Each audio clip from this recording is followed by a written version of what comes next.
మీరు మీ అభిమాన shows and serials TV కన్నా ముందు ఈటీవీ విన్ యాప్లో చూడండి. Download and subscribe to ETV win app. 99 రూపాయలు మాత్రమే.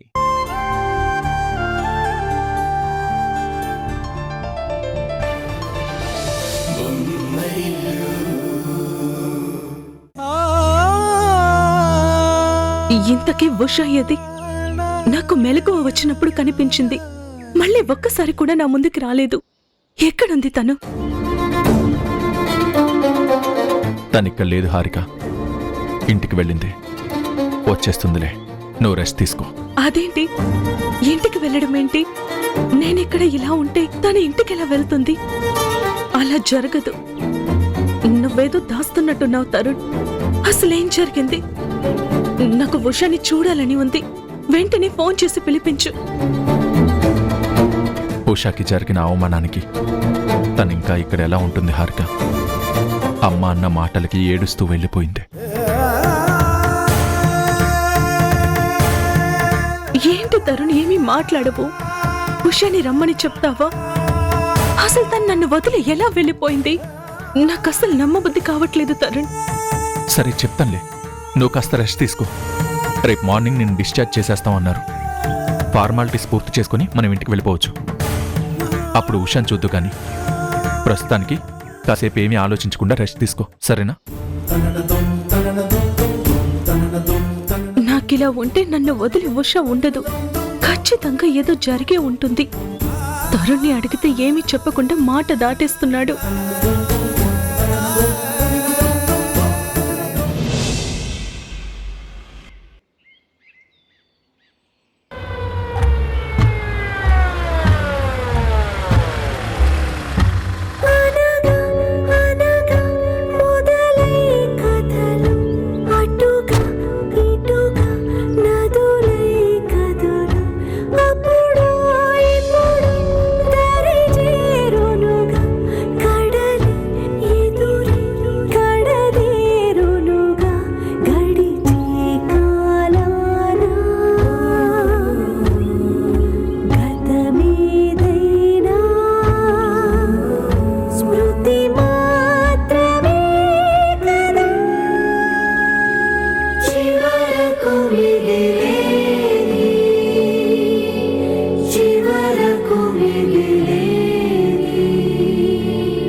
మేఘన, వచ్చే హారికకి దిష్టి తీ.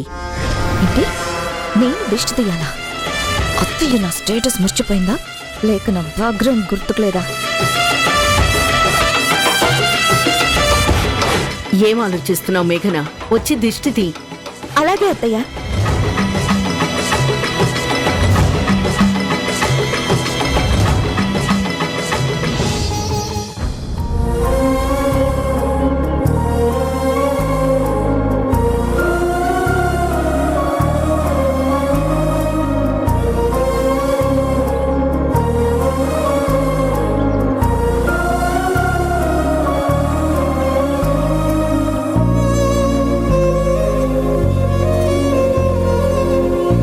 పండు, జాగ్రత్తగా వెళ్ళు హారిక. అసలే చాలా నీరసంగా కనిపిస్తున్నా. రెస్ట్ తీసుకో హారిక. తరుణ్, హారికను లోపలికి తీసుకెళ్ళు. సరేమ్మా.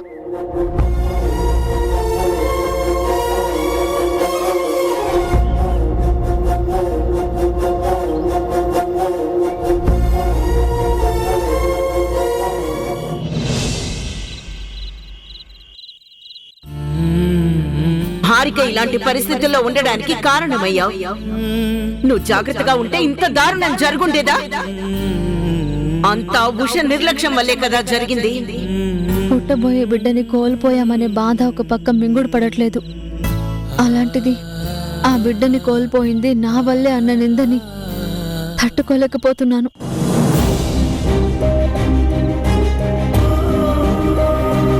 నన్ను ఏమన్నా పర్వాలేదు, కానీ ఇంత పెద్ద నిందని మాత్రం మొయ్యలేకపోతున్నాను. అందులోనూ ఇప్పుడిప్పుడే నాపై నమ్మకాన్ని పెంచుకుంటున్న అత్తయ్య గారి నోటి వెంట అలాంటి మాటను మనసులో నుంచి తీసేయలేకపోతున్నాను.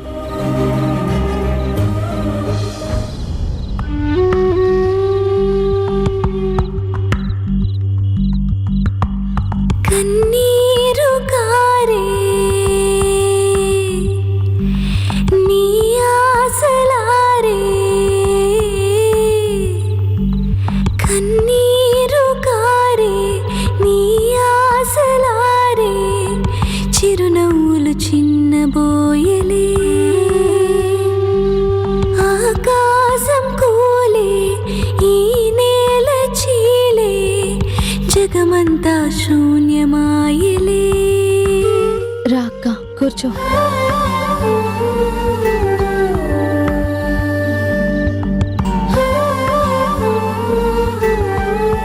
చాలా నీరసంగా కనిపిస్తున్నావు. ఏమైనా తిన్నావా అక్క? అవన్నీ దగ్గరుండి ఒకప్పుడు నా చెల్లెలు అని చెప్పుకునే ఉషా చేసేది. నన్ను చాలా జాగ్రత్తగా చూసుకునేది. ఇప్పుడు నన్ను వదిలేసి తను దూరంగా ఉంటుంది. నా దగ్గరికి రావడానికి కూడా ఇష్టపడట్లేదు. అక్క, ఇలాంటి మాటలు చెప్పి నన్ను పరాయిదాన్ని చెయ్యొద్దు. మరి ఇంకేమనాలి ఉషా? నా ప్రతి పనిలో తోడున్నావు. నా ఆరోగ్యం విషయం మొత్తం నువ్వే చూసుకున్నావు. టైంకి వండి పెట్టావు, టైంకి టాబ్లెట్స్ ఇచ్చావు. ఇన్నాళ్ళు దగ్గరుండి అన్నీ చూసుకున్నా నువ్వు. ఇప్పుడు నేను బాధపడుతుంటే దగ్గర లేవు. నా మనసు కుమిలిపోతుంటే పక్కన లేవు. ఎండకి వానకి గొడుగులా నాకు తోడుగా ఉన్న నువ్వు నిశ్శబ్దంగా వచ్చిన తుఫానులో చిక్కుకున్న నన్ను మాత్రం వదిలేసి దూరంగా ఉండిపోయావు. తోబుట్టువులా చూసుకునే నువ్వు కనీసం ముఖం కూడా చూపించకుండా తిరుగుతున్నావు. హాస్పిటల్లో నన్ను ఆ పరిస్థితుల్లో ఒంటరిగా వదిలేసి ఎలా వెళ్ళిపోవాలనిపించింది ఉషా?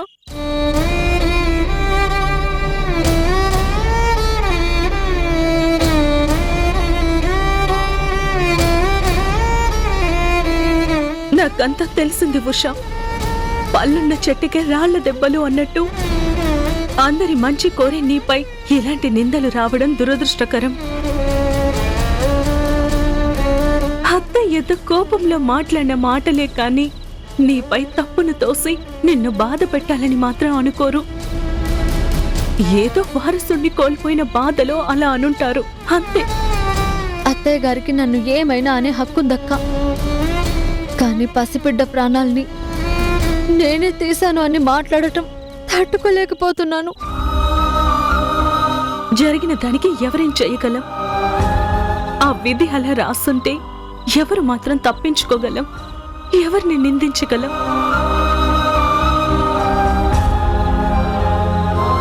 నా ప్రాప్తం అంతేనని ఊరుకోవాలి. ఆ దేవుడు నాకు అంతే రాసి పెట్టాడని ఊరడించుకోవాలి.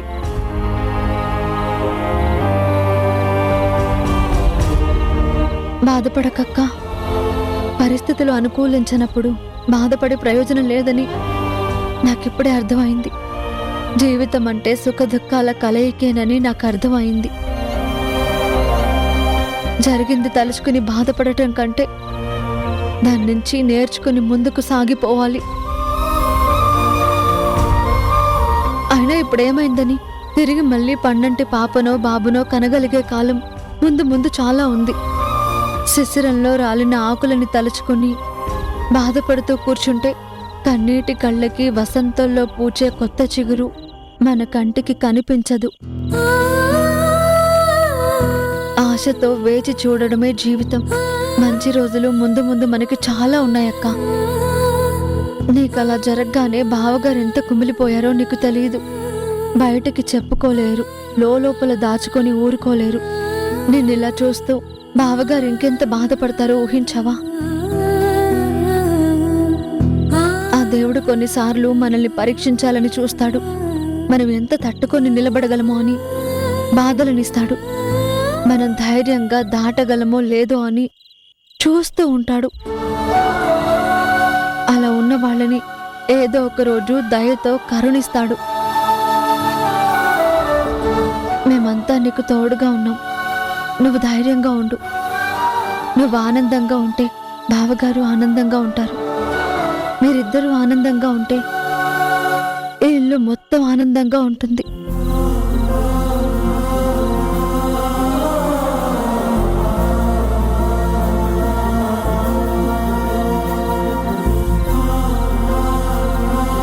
ఎప్పుడు తిన్నావో ఏమో, పదక్క, నా చేత్తో నీకు తినిపిస్తాను.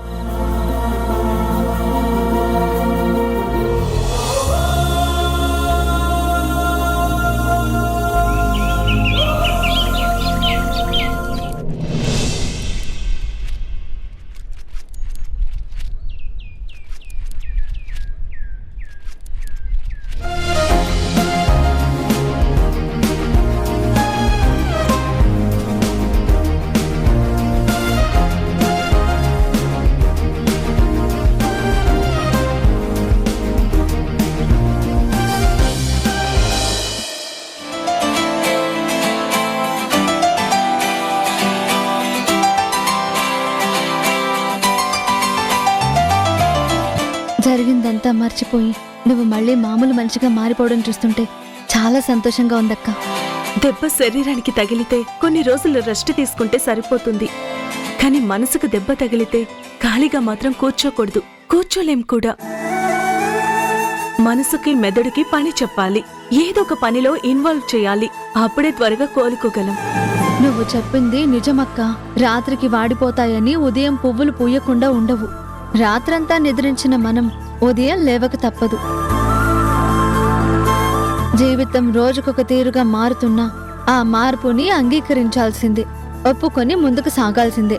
ఇదిగో ఇలా చెప్పే నన్ను మార్చేశావు, మళ్ళీ మామూలు మనిషిని చేసేసావు. ఇదంతా నీ వల్లే ఉషా. నేనేం చేశానక్క? ఇది మరీ బాగుంది. నీకు నువ్వుగా మారాలనుకున్నావు కాబట్టే మారావు. అంత మనోధైర్యం గుండె నిండుగా నింపుకున్నావు కాబట్టే మారావు. అంతా నువ్వు చేసి క్రెడిట్ మాత్రం నాకిస్తున్నావా? సరేలే, పొగిడితే ఒప్పుకోవని తెలిసినా పొగిడాను, నాది తప్పు.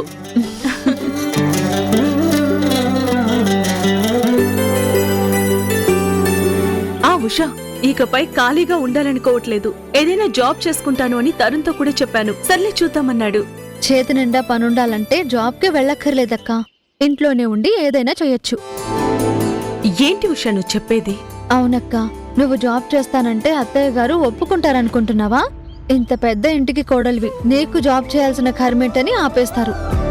మరేం చేయమంటావు? నువ్వు ముందు బావగారికి చెప్పి ఒప్పించు.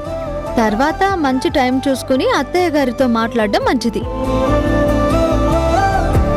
ఆవిడ పర్మిషన్ లేకుండా ఏం చేయలేం కదా. అందుకే మనం ఇంట్లో ఉండే ఏదైనా చేయడానికి ట్రై చేద్దాం. ముందు అది ఆలోచించు. అంటే ఇక ఆఫీసులో ఉద్యోగాలు అంటూ తిరగకుండా సొంతంగా బిజినెస్ లాంటిదేమైనా చేయమని చెప్తున్నావా? అలాంటిదే. కానీ ఏం చెయ్యాలో ఎలా చెయ్యాలో ముందుగా ఆలోచించుకోవాలి. మన ఇంటి గౌరవ మర్యాదలకి భంగం కలగదు అని అత్తయ్య గారికి నచ్చజెప్పగలగాలి. మన ఆత్మస్థైర్యంతో అత్తయ్య గారిని ఒప్పించగలగాలి.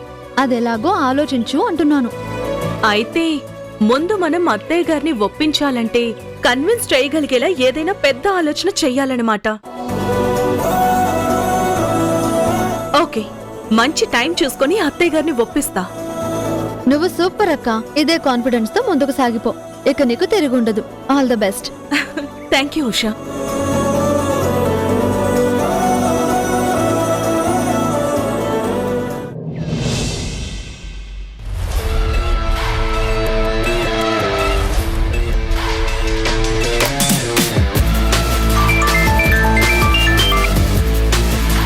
Hello, hi aunty, how are you? నేను బాగానే ఉన్నాను నిషా. ఏంటి sudden surprise?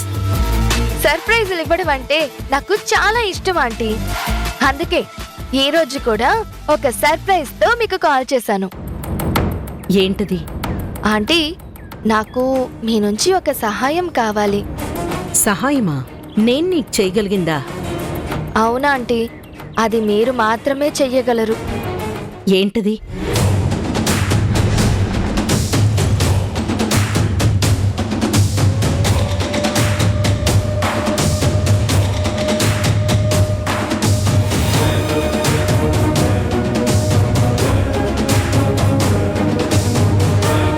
Okay Nisha, let me look into it.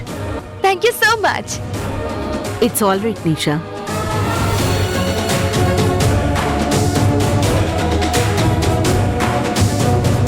పండు, మేడం, ఒకసారి కిరణ్ ని రమ్మని చెప్పు. కిరణ్, వస్తున్నా.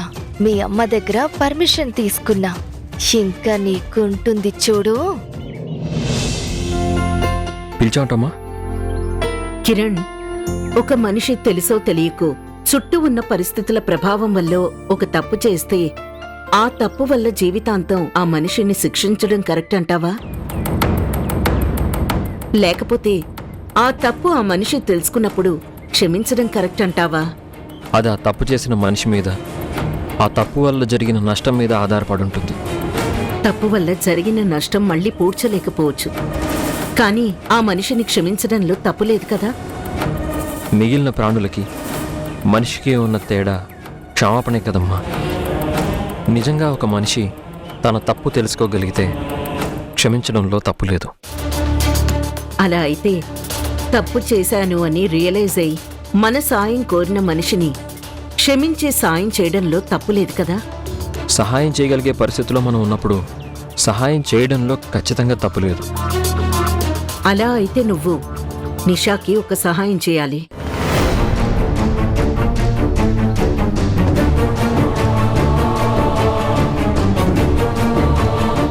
ఏమైందిరా? నిషాక? అవును కిరణ్, తనకొక ప్రాజెక్టు విషయంలో నువ్వు సహాయం చేయాలి. అలాగే బిజినెస్లో కొంత గైడెన్స్ ఇవ్వాలి. తనకి నేను గైడ్ చేయడం ఏంటమ్మా?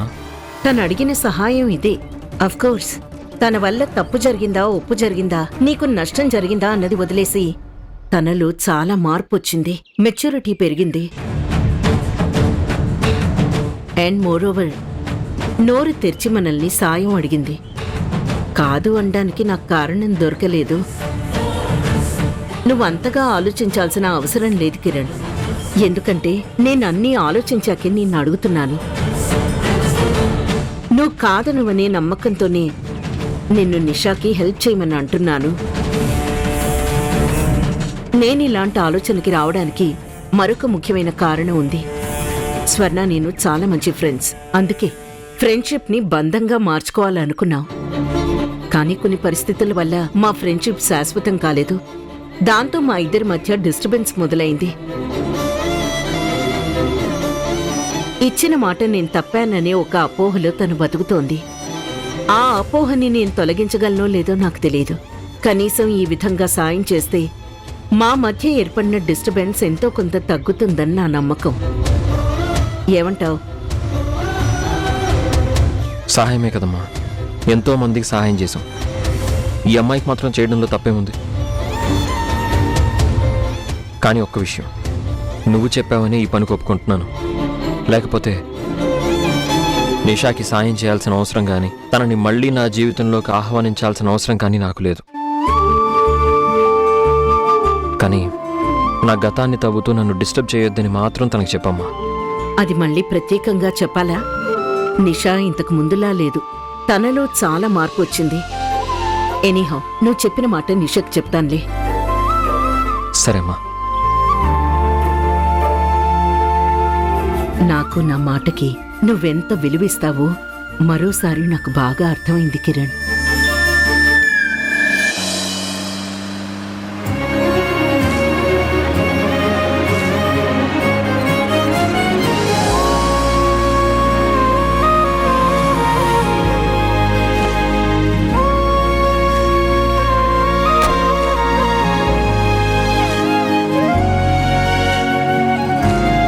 అదేంటండి ఇక్కడ ఆపారు?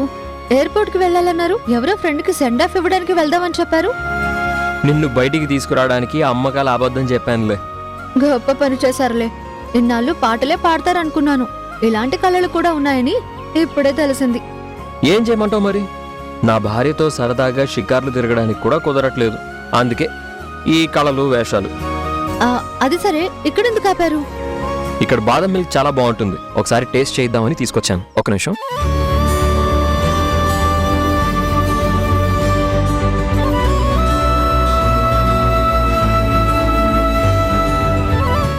తీసుకో. Thank you. హే ఆగాగు, ఏమైందండి? నాకు ఒక మంచి ఐడియా వచ్చింది. ఒకే గ్లాస్లో 2 స్ట్రాలు వేసుకొని తాగుదాం. ఎందుకు? ఎందుకంటావేంటి, రొమాంటిక్గా ఉంటుంది కదా. మన రొమాన్స్ ఇంట్లో 4 గోడల మధ్య ఉంటే చాలు, బయట చూపించాల్సిన అవసరం లేదు.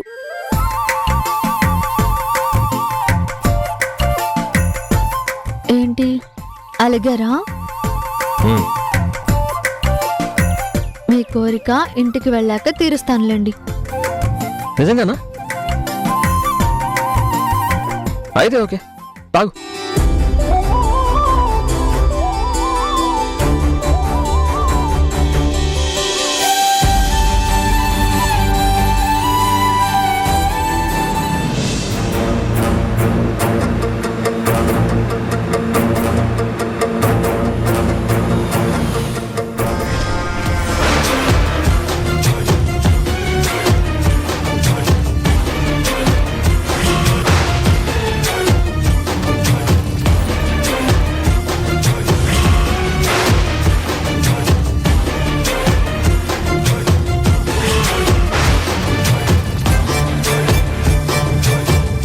ఉషా, నా స్థానం ఆక్రమించి ఆనందంగా తిరుగుతున్నావా?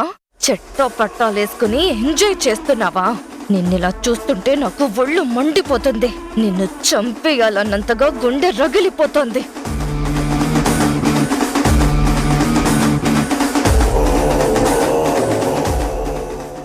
అమ్మ కంపెనీలో ఉండి పనిచేయడం ముళ్ళ మీద కూర్చున్నట్టుంది. ఎంత త్వరగా వీలైతే అంత త్వరగా ఆ కంపెనీ నుంచి బయటికి రావాలి. నా సొంత కంపెనీ పెట్టుకొని నేనేంటో ప్రూవ్ చేసుకోవాలి. మీ మావయ్య గారిని కలవడానికి వెళ్ళారా? అయినా ఇంత అర్జెంటుగా ఆయన్ని కలవాల్సిన అవసరం ఎందుకు వచ్చింది? ఏదో పనుండి మన ఆఫీస్ వైపు వచ్చారని, దారిలోనే కదా అని లోపలికి వచ్చారు. అంతేనా? ఇంకేమైనా మాట్లాడాలని వచ్చారా? నువ్వు సెపరేట్ గా బిజినెస్ స్టార్ట్ చేస్తున్నావన్న విషయం మీ అమ్మగారికి ఎట్టి పరిస్థితుల్లోనూ ముందుగా తెలియకూడదు.